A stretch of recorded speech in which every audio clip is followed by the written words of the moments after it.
여러분, 성경 이 본문을 읽으시는데 어떤 마음이 드셨어요? 결코 쉽지 않은 구절입니다. 내용입니다. 아무 감정 없이 읽으셨으면 안 되는데 네, 이게 왜냐하면 히브리서에서 나오는 두 번째 경고이기 때문입니다. 히브리서가 이 시대에 많은 시대에 인기가 없었던 이유 중에 하나 뭐라 그랬죠? 경고가 계속 나와서 인기가 없다라고 얘기를 했죠. 그리고 또 구약을 잘 알아야지만이 히브리서를 파악할 수 있기 때문에 인기가 없었다.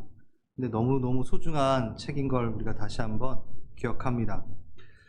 우리 방금 위에서 본문을 읽었듯이 히브리서뿐만 아니라 신약 성경 곳곳에는요, 그리스도인들의 믿음의 여정을 보여주는 일종의 비유로 출애굽, 광야의 여정을 사용하는 것을 알고 있습니다.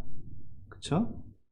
출애굽, 어린 양의 피로 구원받고 예수 그리스도의 피로 구원받고 홍해를 건너는 것 세례받고 다 같이 세례받고 그 다음에 시내산에서 하나님의 말씀을 대하게 되고 하나님 앞에 말씀에 쓰게 되고 그리고 이제 광야 그리스도의 삶, 그리스도인으로서 새로운 삶의 여정을 걷는 과정 이렇게. 그런데 애석하게도 이스라엘 백성들은 방금 우리가 읽었듯이 모세를 본받아 또 예수 그리스도를 본받아 신실한 종, 충성된 모습으로 광야 여정을 보내지 못했어요. 그랬더니 어떤 일이 일어났냐? 약속된 안식의 땅에 들어가지 못하는 일이 발생하였다라고 하는 얘기가 오늘 이야기입니다. 지금 이게 누구에게 쓴 거죠? 유대인 그리스도인, 그렇죠? 유대인인데 그리스도인 된 그리고 우리에게 전달된 내용입니다. 저번 주에 1절에서 6절에서 우리가 봤죠. 저번 주 기억하시죠? 우리는 하나님의 집이다. 그 집을 섬기는 자가 모세였다라고 얘기하고 그 집을 맡으신 자가 바로 예수 그리스도다라고 얘기했었습니다. 근데 놀랍게도 그 집이 나였네. 그런데 그 집을 누리는 것은요, 아무나 누릴 수 없다고 나와 있었습니다. 6절, 우리가 소망의 확신과 자랑을 끝까지 굳게 잡고 있으면 우리는 그의 집이라. 너무나 좋은 말씀인데 만약 우리가 소망과 확신의 자랑을 끝까지 붙잡고 있지 않으면 그의 집이 아니라는 거죠. 누구에게만? 끝까지 견고히 붙잡는 자에게만 그의 집이라는 칭호가 있다라고 얘기합니다. 그러므로 하고 나온 게 바로 이 내용입니다. 그러므로 빠지면 안 되죠? 그렇죠? 연속, 히브리 문법의 연속. 원숭이 엉덩이는 빨개 빨라면서 이거 기억나시죠? 그 중에 하나가 빠져버리면 갑자기 원숭이 엉덩이가 맛있어지는 거. 근데 그러므로를 봐야 돼요. 그러므로를 보니까 안식에 들어가지 못한다. 하나님의 집이란 칭호도 잃어버리고 하나님의 안식에 들어가지 못한다라고 지금 얘기합니다. 그거를 뭘 보고 어떤 것을 예시를 두고 얘기하고 있냐면 이스라엘 백성이 광야에 있었던 일을 얘기하면서 지금 히브리서 기자는 얘기하고 있습니다. 7절, 그러므로 성령이 이르신 바와 같이 오늘 너에게 그 음성을 듣거든. 이거예요. 성령님이 이와 같이 말씀하셨다. 오늘 너희가 하나님의 음성을 듣거든 하면서 시작하는 거예요. 그러면서 광야에 시험하던 날에 거역하던 것 같이 너희 마음을 완고하게 하지 말라 하고 시작합니다. 구약을 인용하여 히브리서 기자는 성령님은 히브리서 기자에게 설명하기 시작한다. 그 전에도 그랬지만 오늘은 특별하게 시편 95편을 가지고 이야기하고 있습니다. 너무 재밌어요, 여러분. 시편 95편에 7절부터 11절이 있잖아요. 히브리서 3장 지금 몇 절하고 있죠? 3장 7절부터 19절인데 11절까지. 네, 너무 똑같습니다. 어쩜 이렇게 똑같을 수가 있나. 시편에 있는 걸 그대로 히브리서 기자가 갖고 와서 쓰고 있습니다. 물론 절은 구절은 나중에 정해졌지만 너무도 기가 막히게 그 절마저 똑같습니다. 제가 한번 읽어볼까요? 시편 95편 7절. 너희가 오늘 그의 음성을 듣거든. 방금 히브리서 7절하고 똑같죠? 지명이 나오는 것 빼고는 다 똑같아요. 너희는 무리바 에서와 같이 또 광야의 마사에서 지냈던 날과 같이 너희 마음을 완악하게 하지 말지어다. 8절 똑같아요. 그때 너희 조상이 내가 행한 일을 보고서도 나를 시험하고 조사하였다. 똑같죠? 시험하였다. 내가 40년 동안 그 세대로 말미암아 근심하여, 똑같아요. 40년 동안 그들의 마음이 미혹된 백성이라 내 길을 알지 못한다 하도다. 미혹되었다. 네. 그러므로 내가 노하여 맹세하기를 그들은 내 안식에 들어오지 못하리라. 너무 똑같죠. 그러니까 히브리서 기자가 시편 95편 요 7절과 11절을 가져가서 그대로 사용했습니다. 뭐 지명만 좀 틀릴 뿐이죠. 더 집어넣어. 시편에서는 여기가 어딘지라는 거를 좀 더 구체적으로 얘기를 하고 있어요. 그래서 한번 봅시다. 여기 시편 방금 읽었던 무리바 마사. 무리바라는 뜻은요, 다툼이라는 뜻이에요. 그리고 마사라는 뜻은 시험이라는 뜻입니다. 제가 출애굽기 17장 7절을 읽어드릴게요. 이렇게 생각하시면, 어렵게 생각하시면 안 됩니다. 성령님께서 히브리서 기자에게 시편 95편을 가져가지고 이거를 안식에 들어가지 못한다라는 얘기하는데, 이 시편을 썼던 그 시편 기자는 또 뭘 갖고 썼냐면 출애굽기 17장을 갖고 와서 또 그 내용을 갖고 와서 쓴 거예요. 이어지는 거예요. 다 광야의 이야기. 그 곳 이름은 마사 또는 무리바라 불렀으니 이는 이스라엘 자손이 다투었음이요. 다투었음이 무리바예요. 그래서 무리바랑 그들이 여호와를 시험하였으니 마사라 불렀다. 그러니까 똑같은 얘기를 하는 거예요. 다툼이 있었고 여호와를 시험하였다. 그게 바로 마사와 무리바다. 그래서 르비딤이라는 지역에서 그 일이 일어났는데 그 지역을 그들은 마사 무리바라 불렀다라고 얘기하는 거예요. 이르기를 여호와께서 우리 중에 계신가 안 계신가를 하였음이었더라. 따라오고 계시죠, 여러분?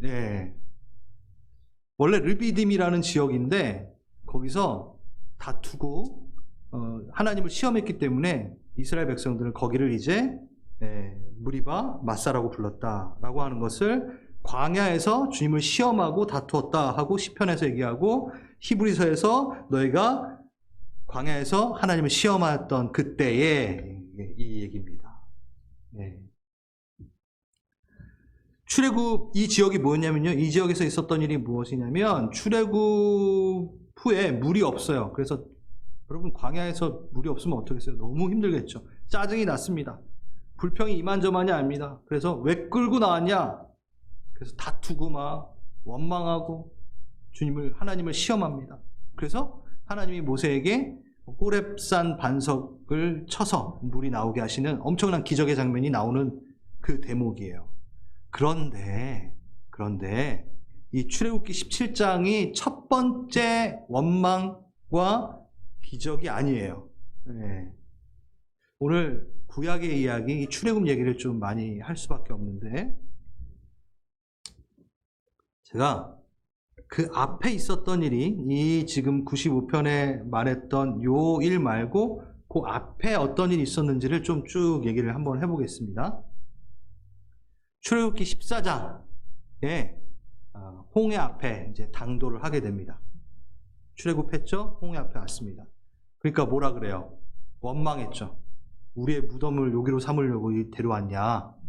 기껏 꺼내왔더니만 막 원망해요. 그래서 어떻게 되죠? 홍해가 갈라지는 기적을 보이시면서 건너가게 하십니다. 그러면서 15장에 미리암의 선창으로 첫 회중 찬양이 일어나는 것을 보게 됩니다. 여호와는 힘과 노래 나의 구원이 되셨네. 모르시는 거야. 이 노래 있는데, 아무튼 말과 적군을 죽이셨네 하면서 세계 최초로 하나님에게 공동체 회중 찬양을 하는 일들이 생깁니다. 그리고 나서 15장에 홍해를 건너고 3일 길을 걷습니다. 그럴 때 마라의 쓴물을 만납니다. 물을 마셨는데 물이 써요. 그래서 모세가 또 원망해요. 네, 원망이 지금 중요한 거예요. 또 원망해요. 그래서 모세가 나무를 던져서 달게 만듭니다. 그래서 단물을 마십니다. 앞에서는 그래도 홍해 건널 땐 찬양을 했는데, 그나마 홍해 때 찬양을 했는데 이제는 찬양도 안 해요. 찬양 안 해요. 이제 그러려니 되게 익숙하게 받아들입니다. 그리고 출애굽기 16장에서는 이제 배고파요. 그래서 원망합니다.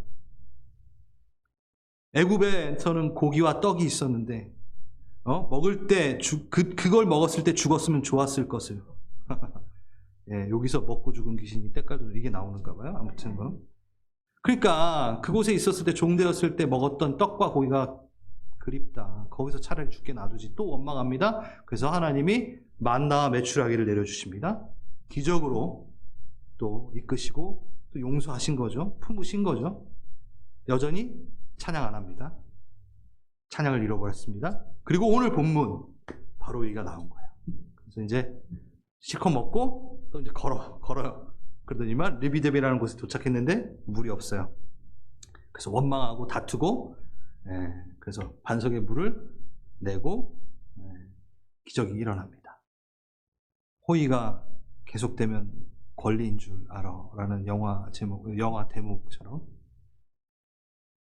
그리고 나서 이제 19장 출애굽기 19장에서 시내산에서 언약을 맺습니다. 신랑과 신부의 언약을 맺듯 피로 맺는 언약을 갖고, 그 다음에 이제 95편의 10절 그리고 히브리서 3장 17절에 나오는 40년의 광야를 맞게 되는 가나안 땅 앞에 도착했어요. 가데스바네아에서 정탐꾼을 보내요. 12명을 보냈는데 10명은 부정적으로, 2명은 그래도 괜찮다, 찬양하자, 우리 들어갈 수 있다, 여호수아 갈렙. 그런데 원망합니다. 그리고 40년간 헤매게 됩니다. 오늘 이 히브리서 9절부터 17절까지 내용이 여기에 다 들어가 있는 겁니다. 이분들 왜 이럴까요? 네. 왜 그럴까요? 좀 더 자세하게 들여보다 봅시다. 홍해부터 이야기했는데 애굽에서부터 한번 봤으면 좋겠습니다. 여러분 그 현장에 있다고 생각을 하시고 들어오셔야 돼요. 이제 그 현장으로 10가지 재앙부터 시작했어요. 10가지 재앙. 하나님의 위대함을 보여주시는 사건이었습니다. 여러분 애굽인들이 400년 동안 애굽에서 우리 히브리인 이들이 400년 동안 노예로 있었습니다. 400년. 여러분 지금 이민 오셔가지고 2세들이 한국말도 잘 못하잖아요. 그렇죠? 잘하는 친구도 있지만, 예, 한 세대만 지나도 정체성을 거의 잃어버리는데 400년이 됐다는 거예요. 이들 안에는 히브리인으로서의 정체성은 거의 찾아볼 수 없다는 얘기죠. 그들이 가장 강력했다라고 생각하고 너무 익숙한 애굽의 신들, 그 신들을 한 번에 제압하는 하나님이 나타나신 겁니다. 그들이 생각했던 최고의 신 나일강 자체가 신이죠. 하피라는 신, 그 신을 피로 물들게 합니다. 죽입니다. 하나님이. 예. 그리고 개구리, 다신, 아기를 많이 낳게 해주는 헤케트라는 신을 또 보내서 니네가 그렇게 찬양하는 거 누려봐 하면서 보냈어요. 제가 얘기 많이 했었는데, 물이 바다 덮은 것, 하나님의 영광이 온 땅을 덮어서 막 우리가 이렇게 찬양하잖아요. 그것처럼 이들이 그렇게 좋아하는 신들, 그러면 너희가 찬양하는 그 신들 내가 다 줄게. 온 땅을 덮어볼게. 그러면 너네가 어떤 일이 일어나는가? 죽음이죠. 헛된 신을 찬양하고 헛된 신이 임하면 죽는 거예요. 개구리 신이 임했어요? 죽었어요. 메뚜기 신이 임했어요? 죽어요. 아주 명확한 걸 보여줍니다. 나 외에는 신이 없다라는 걸 보여줬고, 위대하신 하나님을 본인이 드러내는 사건이 있었습니다. 얼마나 놀랬겠어요. 그런데 그 신이 우리를 위해 있대. 그 히브리인들의 그 흥분됨은 여러분 지금 히브리라고 생각하면 엄청난 겁니다. 자, 그리고 나서 방금 얘기했던 홍해가 갈라집니다. 옛날에는 여러분 CG가 발달되지 않았을 때는 이 홍해의 장면이 잘 연출하기가 쉽지 않아서 여러분 그 1950년대에 나왔던 찰턴 헤스톤이 주연했던 10개라는 영화에 보면은 아시죠? 홍이 갈라지는 장면. 그거 어떻게 찍은 줄 아세요? 이렇게 물을 옆으로 이렇게 흐르게 이렇게 부은 다음에 필름을 거꾸로 돌려가지고 이렇게 하게 했대요. 아무튼 한번 보세요. 너무 좋아요. 예? 여러분 엄청난 장벽이 물벽이 생긴 겁니다. 예. 동네에서 갈라지는 강가가 아니에요. 그래서 관광 명소 가면은 모세의 기적이라고 하면서 썰물 때 이렇게 묻이 드러나는 정도가 아니라는 거예요. 엄청나게 좌우의 물벽이 생기면서 몇 명이 장정만 63명 그러니까 한 200만 명이 그 길을 지나가는 겁니다. 상상을 좀 해보세요. 그럼 월드컵 때 광화문에서 막 그 시청학 광장에서 막 응원했을 때가 다 모였을 때 그 월드컵 거기 빨간 옷 입고 그때 모였던 사람들이 40만 명이래요. 그 장소에 200만 명이라는 거예요. 그러니까 한번 상상해 보세요. 거기에 짐승들도 있어요. 달구지도 있어요. 예, 뭐 이렇게 다 끌고 갑니다. 얼마 만에 그 바다를 건넜을까요? 200만 명이. 뭐 폭이 한 100m 정도 됐을까요? 아니에요. 여러분 가나안으로 들어갈 때 언약궤를 메고 제사장이 딱 들어가잖아요. 발을 뒤졌을 때 갈라진 끝과 끝을 기념하는 그 기념탑의 길이가 20km예요. 그러니까 이렇게 건넌 게 아니라 20km의 그 폭을 갖고 요단강을 이렇게 건넌 거예요. 그러니까 엄청나다라는 거죠.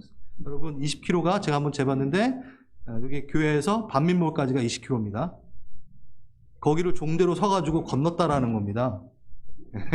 홍해 물론 20km까지는 아니겠지만 한 10km 정도 되는 그 넓은 공간에 종대로 쓴 거예요. 횡대로 쓴 거예요. 종이 아니라 횡대로 쓴 거예요. 그걸 건너는 거예요. 그러면 그 홍해는 어떻게 갈라졌겠어요? 요렇게? 아니요. 10km나 되는 장벽을 세우고 그 거리만큼 세워진 거예요. 와, 영화에서도 다 못 담는, 아직도 못 담아내는, 실질적으로 못 담아내는 것 같아요. 그 다음 무슨 일이 있었죠? 메추라기. 너무 재밌는. 메추라기가 여러분 닭의 크기의 3분의 1 정도 된답니다. 네? 200만 명이 닭 반마리씩만 먹어도 100만 마리가 메추라기가 떨어져야 돼요. 그럼 반마리 갖고 성에 안 차시는 분들이 있잖아요. 근데 3분의 1 크기니까 대충 300만 마리가 떨어져야지 반마리 먹는 기분이 든다는 거예요. 300만 마리. 그냥 떨어진다 도 아니에요. 잡으러 뛰어다니지도 않았어요. 그냥 메추라기가 통닭이 반마리가 300만 마리가 떨어지는 그 반마리가 막 떨어지는 거예요. 여러분 앉아가지고 있으면 먹은 거예요. 그것도 한꺼번에. 여러분 우리가 너무 쉽게 성경을 그냥 쑥 읽는데 엄청나다라는 거예요. 그거는 만나가 또 내려옵니다. 이게 뭐야? 그렇죠? 이 말 자체가 이게 뭐야잖아요. 이게 뭐야? 이게 먹는 거 맞나? 맞아. 먹겠죠. 200만 개의 빵이 떨어졌다고 생각해 보세요, 여러분. 200만 개의 빵이. 그 다음 이제 반석의 물이 나오죠. 여러분, 이 반석의 물도요, 샘물, 이렇게 찬양 보면요, 반석에 샘물 나게 하셨도다 이러는 찬양이 있어요. 이거 정말 너무 이렇게 축소시킨 겁니다. 시냇물은 졸졸졸졸 냇물처럼 흐른 게 아니에요. 지금 200만 명이 있습니다. 지파별로 한 주씩 서가지고 산에서 약수터에서 타듯 이렇게 나왔으면 난리 났을 거예요. 네, 목말라 죽었을 겁니다. 몇 달이 걸렸겠죠, 먹는데. 그게 아닙니다. 어떻게 표현이 되어 있어요? 엄청나게 목마른 사람들이 짐승까지 그 반석에 물이 터쳐나왔어요. 폭포수처럼 나온 거예요. 200만 명이 거기에서 먹으면서 물을 끼얹고 환호를 칠 정도로. 여러분 대단한 겁니다. 정말 그거를 지금 본 거예요. 그거를 그냥 들은 게 우리처럼 들은 것도 아니고 보고 만지고 먹고 씹고 뜯고 즐기고 다 했어요. 이보다 더한 경험을 해야 되는가? 근데 아까 말씀드렸죠? 어떻게 했죠? 원망하고 주님께서 용서하시고 기적 보이시고 그나마 홍해 때는 찬양하면 한 번 했어요. 그 다음부터는 원망하고 기적을 보이시는데 찬양도 안 해요. 그리고 또 원망하고 기적 보이시고 또 원망하고 기적 보이시고. 그런데 마음을 완악하게 하고 완고하게 되었다. 왜 그렇게 되었는가? 3장 10절. 그러므로 내가 이 세대에게 노하여 이르기를 그들이 항상 마음이 미혹되어 내 길을 알지 못하는도다 하였고. 시편 95편 10절 똑같습니다. 10절. 그 세대로 말미암아 근심하기를 뭐라고요? 그들은 마음이 미혹된 백성이라. 미혹이라는 단어가 나옵니다. 이들이 왜 이렇게 됐는가? 미혹이다라고 얘기합니다. 미혹. 누군가로 인해서 타의에 인해 발생돼서 내가 당한 것 같은 그런 개념을 얘기하는 것 같지만 그렇지 않습니다. 플라나오라는 이 말 뜻은요, 오히려 길을 잃었다, 벗어나다, 방황하다, 헤매다라는 뜻입니다. 그러니까 타의에 의해서만이 아니라 자의적으로 내가 선택하여 발생되어지는, 좀 같이 얘기한다면 길을 잃은 양, 유리하다, 이 말을 쓸 때 이 단어를 씁니다. 유리하는 거예요. 목자를 따라가지 않은 채 결단하지 않은 거예요. 따라가지 않겠다고. 한마디로 해서 스스로 마음을 정하지 않은 거죠. 정한 마음이 없고 스스로 뜻을 정하지 못한 거죠. 다시, 미혹은 누군가의 강압에 의해서 내가 속아서 그런 것이 아니라 뭐라고요? 내가 마음을 정하지 않아 헤매는 거예요. 그러니까 정함이 없었던 거예요. 정함이 없었어요. 왜 정함이 없을까? 이 기적들을 이렇게 봤는데 왜 이 정함이 없었을까? 한번 보겠습니다. 네. 출애굽한 지 2개월 후에 이제 시내산에 도착을 해요. 그래서 언약을 맺습니다. 거기에 이제 출애굽기 19장부터 24장이 쭉 시작되는데 너무 재밌어요. 19장 첫 장면입니다. 모세가 하나님을 맞으러 백성을 거느리고 진으로 나오매 그들이 산기슭에 서 있는데 시내산에 연기가 자욱하니 여호와께서 불 가운데 거기서 강림하시니라. 시내산 가운데 불 가운데 강림하셨어요.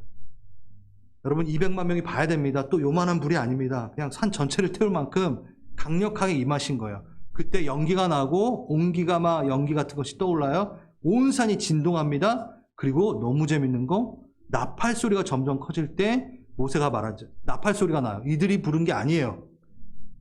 하나님 측에서 이쪽에서 나팔 소리가 들리는 거예요. 여러분, 막 그냥 불이 임하고 막 산 하나가 전체가 탈 정도로 막 흔들리고 나팔이 불러집니다. 그때 하나님의 음성이 말합니다. 여호와께서 시내산 곧 산 꼭대기에서 강림하시고 모세를 그리 부르시고 모세에게 이르시되 내려가서 백성들에게 경고하라. 뭐죠? 백성이 밀고 들어와 나 여호와에게로 와서 보려고 하다가 많이 죽을까 하노라. 이 대목 참 흥미롭습니다. 엄청난 광경이 또 펼쳐졌어요. 홍해, 메추라기 요번에 좀 새로운 거예요. 막 그냥 진동이 일어나고 불이 막 임하고 나팔 소리까지 듭니다. 보고 싶었어요. 너무 보고 싶었어요. 이스라엘 백성이 궁금했어요. 얼마나 보고 싶을까요? 근데 왜 못 오게 하시나? 여호와를 보려고 밀려 들어오는 것이 뭐가 문제인가? 아니에요. 문제가 있었습니다. 뭐냐면 이들의 하나님을 대한 태도가 지금 앞에서부터 계속 동일했기 때문에. 어떻게 생겼을까? 우리 이집트에서는 라신이라고 개구리 신이라고 개구리 모양인데 하나님이라는 신은 다 이겨버렸는데 무슨 모양일까? 뭐 먹고 사시나? 뭘 입고 계실까? 뭘 치장하고 있을까? 호기심의 대상이 돼버린 겁니다. 연예인 정도로. 백성들은 아마 독수리의 형상인지 소의 형상인지 너무나 궁금했을 거예요. 밀려 들어올 정도로. 근데 하나님이 그들에게 보이지 않으시고 경계를 치십니다. 그들이 죽기 때문에 거룩하신 하나님을 맞닥뜨린다면. 그래서 끝내 그들이 생각하는 대로 신을 만듭니다. 뭘 만들죠? 네, 금송아지의 모양을 만들죠. 여러분 너무 잘 아시는 거잖아요. 애굽에서 거주했을 때 고센 지역에 있었거든요. 그 히브리민들이 유명한 신 아피스. 그 아피스 모양대로 만든 거예요. 금송아지. 송아지를 만든 거예요. 그리고 그대로 그 우상을 숭배했던 대로 그 앞에서 뛰놉니다. 여기서 뛰논다라는 얘기는요, 막 뛰어놀았다라는 것보다 껴안다, 희롱하다. 그러니까 요셉이 보디바라 아내가 요셉을 유혹할 때 썼던 그 단어예요. 뛰놀더라가. 그러니까 희롱하다. 그러니까 성적인 의미가 들어갑니다. 예. 그가 주신 음식으로 물로 그들의 몸과 옷은 정결하게 되었지만 여전히 그들의 영혼은 죄성 가운데 갇혀 있었고 몸에 박혀 있고 썩어져 가 있었던 겁니다. 하나님께서 왜 우상의 형상을 만들지 말라고 하셨을까? 네, 아주 중요한 파트입니다. 왜 우상을 만들지 말았을까? 왜냐하면 실체가 그 형상만큼 축소되고 왜곡되는 현상이 일어나요.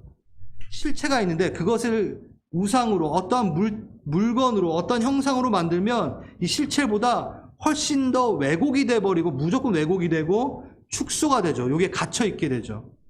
그래서 내가 만든 신, 하나님이 아닌 쪼그라든 신을 자기가 소유할 수 있게 되기 때문에 하나님이 형상을 만들지 말라고 합니다.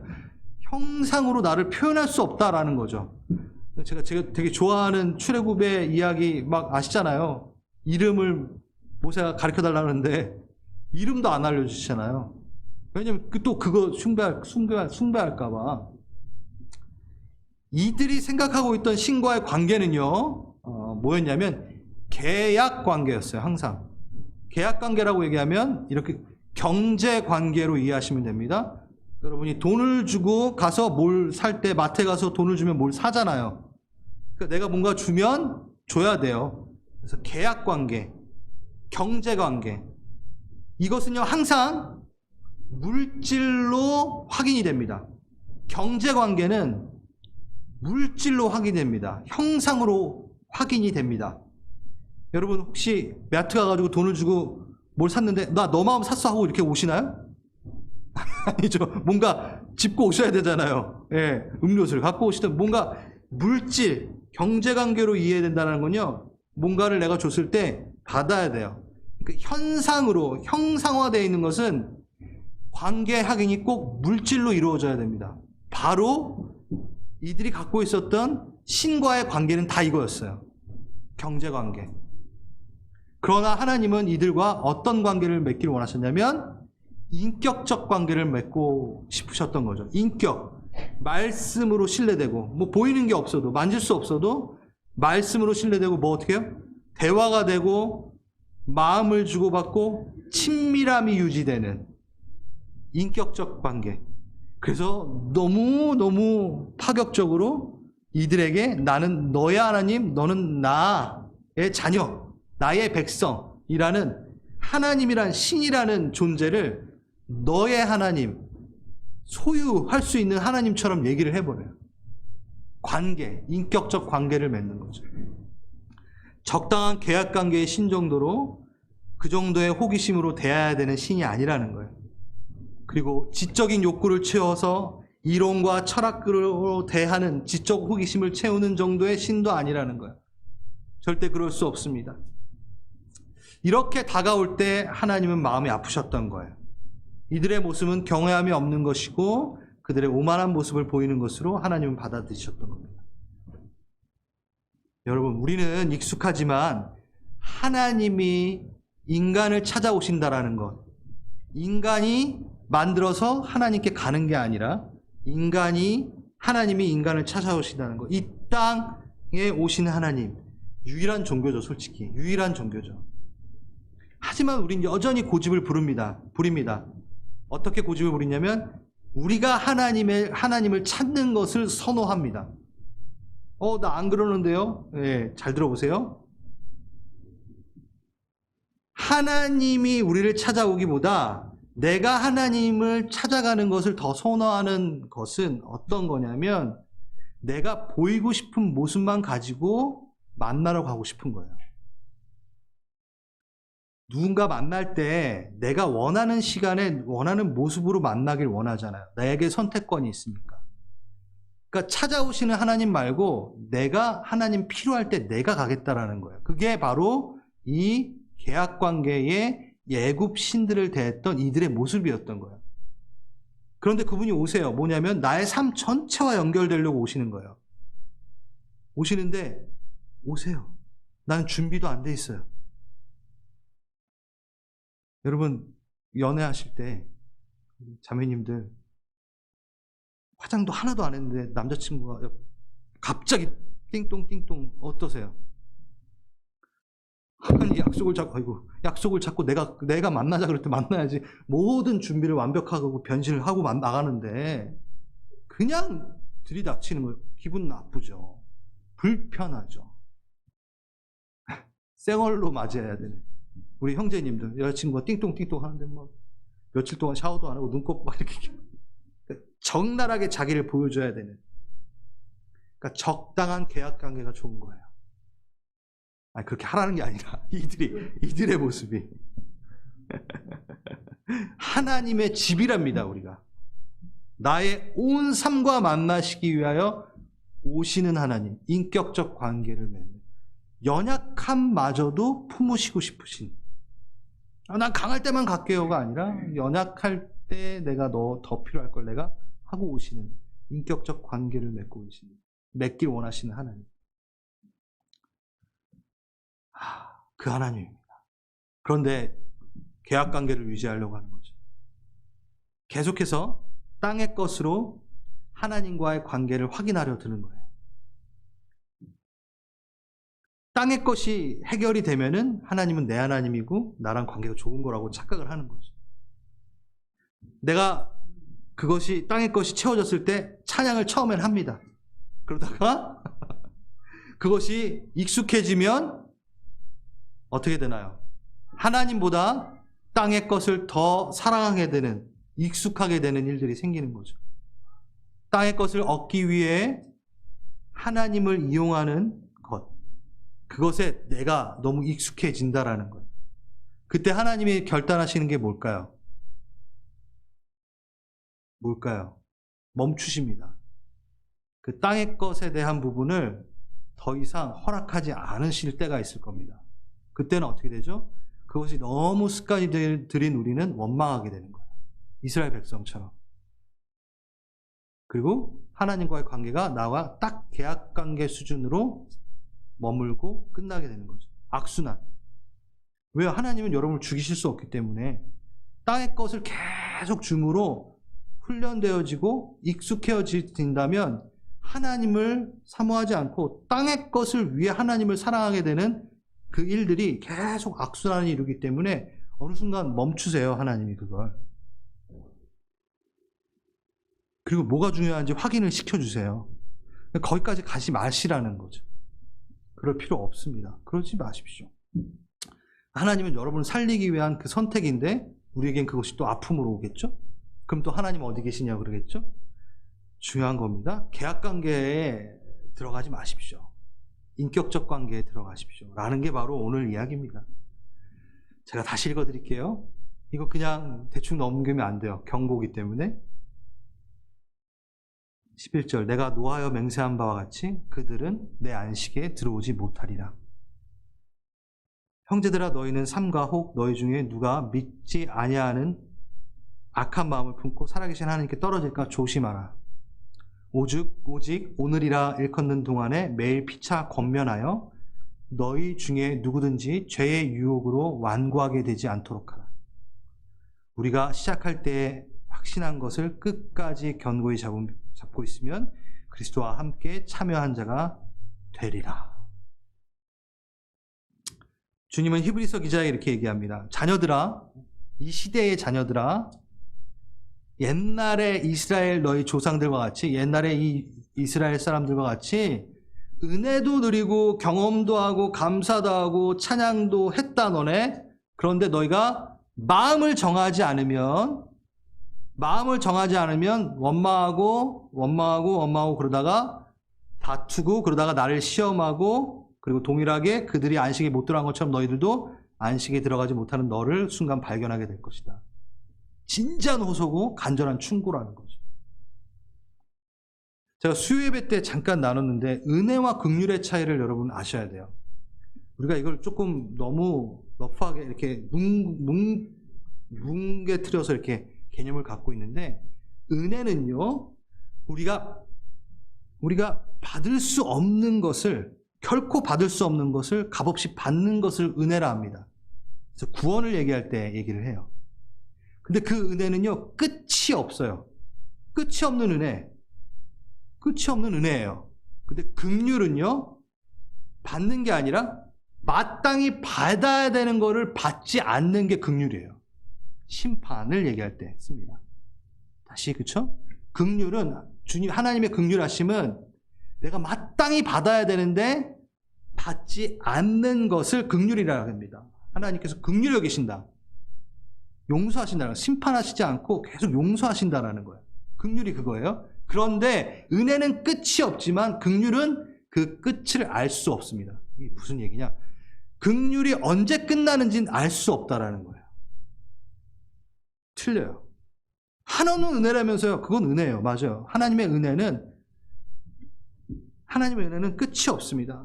우리가 받을 수 없는 것을 주십니다.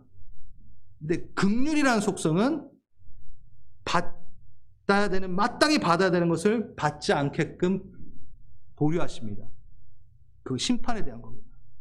은혜는 끝이 없습니다. 하지만 긍휼은 그 끝이 언젠지는 아무도 모릅니다. 긍휼이 언제 끝나는지는 아무도 몰라요. 긍휼이 언제 끝나는지. 성경에 분명히 나와 있잖아요. 긍휼이 언제 끝나는지. 계속 긍휼을 보이셨어요. 그러다가 안식이 못 들어가는 자들이 생겼다라는 겁니다. 이 구약 얘기가 아닙니다. 그 히브리서 기자가 뭐라고요? 신약 시대에 예수 그리스도를 믿는 유대인 그리스도인들에게 동일하게 얘기한 겁니다. 그리고 이 시간 우리가 이거를 듣습니다.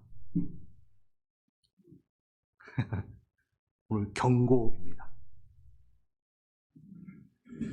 자, 이렇게 하지 않으려면 뭐 하면 되죠? 미혹되지 않으면 되잖아요. 다시 미혹되지 않으면 돼요. 여러분 너무 놀라지 마세요. 미혹되시려고요? 왜 놀라고 계세요? 뭐? 스스로 마음을 정하면 됩니다. 내 영혼이 확정되고 확정되었사오니. 여러분, 그래서 확정이라는 건요 너무 중요한 거예요. 잘 들어주세요. 시편 57편 7절, 하나님이여 내 마음이 확정되었고 내 마음이 확정되었으니 내가 노래하고 내가 찬송하리이다. 확정을 통해서 찬양하는 거예요. 어떠한 것을 받아, 어떠한 것을 누려, 반석에 물 나와 매출이 만나, 그거 보고 찬양하는 것이 아니라 이제 뭘로? 나의 확정함으로 내가 찬양하기 시작하는 거예요. 확정합니다. 나는 그리 아니하실지라도 모든 상황 속에서도 나는 확정합니다. 내 손에 뭐가 쥐어져야지만이 찬양하는 자가 아니라, 그걸로 하나님과의 관계가 설정되는 자가 아니라 인격으로 저 그거 확정할게요. 저 미혹되지 않을게요. 우상 만들지 않을게요. 라는 그 담대한 선포가 있으면 됩니다. 어렵지 않아요. 그 확정을 하면 됩니다. 확정은요, 그 자체로 아름답습니다. 그걸 보고 하나님이 우리를 긍휼히 여기시고 은혜 베푸시기 때문입니다. 우리가 완벽했기 때문에 긍휼, 은혜를 베푸셨나요? 아니에요. 확정 때문에 긍휼과 은혜를 베푸신 거예요. 확정 하나 때문에. 머뭇거릴 때도 있을 겁니다. 상황이 변하지 않을 때도 있을 거예요. 그래서 염려와 원망이 툭 튀어나올 때도 있을 거예요. 근데 다시 찬양하십시오. 그럼 돼요. 제가 말장난하는 게 아니라, 두렵고 염려가 있을 수 있습니다. 넘어질 수 있습니다. 우리 넘어집니다. 그런데 방향만 틀지 마십시오. 방향만 틀지 마십시오. 미혹되지 마십시오. 길을 벗어나지 마십시오. 가십시오. 잠깐 멈춰서 넘어질 수 있습니다. 하지만 결코 길을 돌리지 마십시오. 확정해서 떠나지 마십시오. 다시 확정하십시오. 위대한 확정, 아름다운 확정. 그 확정의 힘으로 다시 한번 우리가 이 광야를 걸었으면 좋겠습니다. 아멘. 주님은 그런 이스라엘 백성에게 광야를 두고 이렇게 기억하고 계십니다. 너무 좋아하는 구절인데, 예레미야 2장 2절 마지막 구절이에요. 가서 예루살렘의 귀에 외칠지어다. 여호와께서 이와 같이 말씀하시기를 내가 너를 위하여 내 청년의 때와 인애와 내 신혼의 때의 사랑을 기억하노니 곧 씨 뿌리지 못한 땅 그 광야에서 나를 따랐음이니라. 와, 여러분 한번 생각해보세요. 지금 원망 죽고 뭐 난리가 났어요. 원망 또 계속 막 이 원망의 루틴 이렇게 힘들었던 이 광야의 시간을 하나님이 뭐라고 추억하고 계시는 줄 아세요? 신혼의 때래요. 여러분 신혼의 때가 아주 죽을 만큼 막 여러분 그러셨나요? 아니죠? 신혼의 때 뭐냐면 이게 예레미야에게 말씀하신 건데, 가나안 땅에 정착해서 그들의 죄악이 가득 차서 그 땅에서 이제 뽑혀지는 일이 생긴 겁니다. 바벨론 포로로 끌려가는 그 상황인 거예요. 그때 하나님이 추억하시면서 광야 때가 더 나았다. 광야 때의 신혼의 때가 참 그립다라고 하시는 거예요. 그게 뭘까요? 아무것도 없을 때였잖아요. 그땐 가진 게 없을 때예요. 광야에서는요, 아무것도 가진 게 없어요. 주머니에 아무것도 없어요. TV도 없어요. 차도 없었어요. 아무것도 없었어요. 그런데 원망을 하고 그랬어요. 넘어지고 그랬어요. 그런데 그런 거 없이 문제 생기면 하나님만 바라봤거든요. 딴 거를 바라볼 게 없으니까 하나님만 바라본 거예요. 싫든 좋든. 아무것도 없으니까. 그러니까 하나님이 그때가 더 좋았다라는 거예요. 가나안 땅에 와가지고 막 많은 것들을 누리고 풍요롭게 되고 성을 갖게 되고 성전을 갖게 되고 막 모든 걸 많이 누려서 다 보기에는 너무 좋아. 꼭 잘 된 것 같아. 그런데 하나님을 보지 않고 보는 딴 것들이, 우상들이 더 많아졌어요. 더 많아졌어요. 그때는 겨우 금송아지 하나 만들었는데 이제는 주저해가지고 막 엄청나게 다량 생산을 할 때는 아세라 신상을 주머니에 꽂고 다닐 정도로 난리가 난 거예요. 그러니까 하나님이 이 땅 가운데 아파하시면서 나 그때가 그립다. 그렇게 말 안 듣고 그래도 그때는 나밖에 없었잖아. 그때 나밖에 없었잖아. 하나님의 이 절절한 마음이 느껴지십니까? 그때가 그렇게 좋은 때도 아니었는데 그때가 신혼 때래요. 그 사랑을 기억하노니. 우리 주님께 한 번 더 이렇게 좀 오늘은 정리하고 내 삶에 좀 덕지덕지 붙어있는 우상들이 있다면, 계약관계 안에서 누리려고 하만 했던 것들이 있다면 그거 잠깐 내려놓으시고 인격적 관계로 다시 한번 나아가 확증하는, 하나님 그리 아니하실지라도 어떤 상황이라도 저는 주님을 찬양하고 주님과 관계하며 그 친밀감을 누리겠습니다. 다짐하시는 분들 자리에 일어나시기 바랍니다.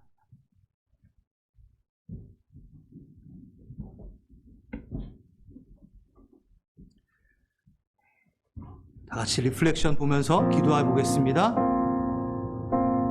나눠드린 리플렉션, 우리 반응, 오늘 오랜만에 또 셀 모임 하실 때 나눔이 있으실 텐데 이걸 갖고 또 나누시면 좋을 것 같아요. 주님과 나 경제관계로의 체험과 인격적 관계로의 체험은 몇 대 몇일까? 나는 어떤 부분이 더 체험이 있는가?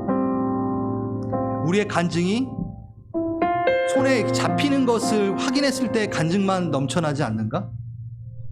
좋은 직장 주셨어. 월급이 들었어. 나쁘다라는 게 아니에요. 근데 그걸로만 관계가 형성될 수 없습니다. 그거에 익숙해졌을 때 하나님이 그걸 멈추실 수도 있어요. 왜? 인격적 관계를 하나도 안 쌓였는데 그걸로만 자꾸 확인을 하려고 하는. 그럼 그거를 섬기게 되니까, 그럼 도대체 나는 인격적 관계가 있는가? 주님과의 친밀함이 있는가? 또 하나, 은혜와 긍휼 각각의 뜻은 무엇이고 그 차이는 무엇인가? 나는 무엇을 주의해야 되는가? 그리고 주님과 신혼의 때는 언제였고 어떤 모습이었나? 지금은 난 그때인가? 기도하며 나아갑시다. 여러분 방금 나왔던 거 기도하며 주님 앞에 갑시다. 하나님 우리 가운데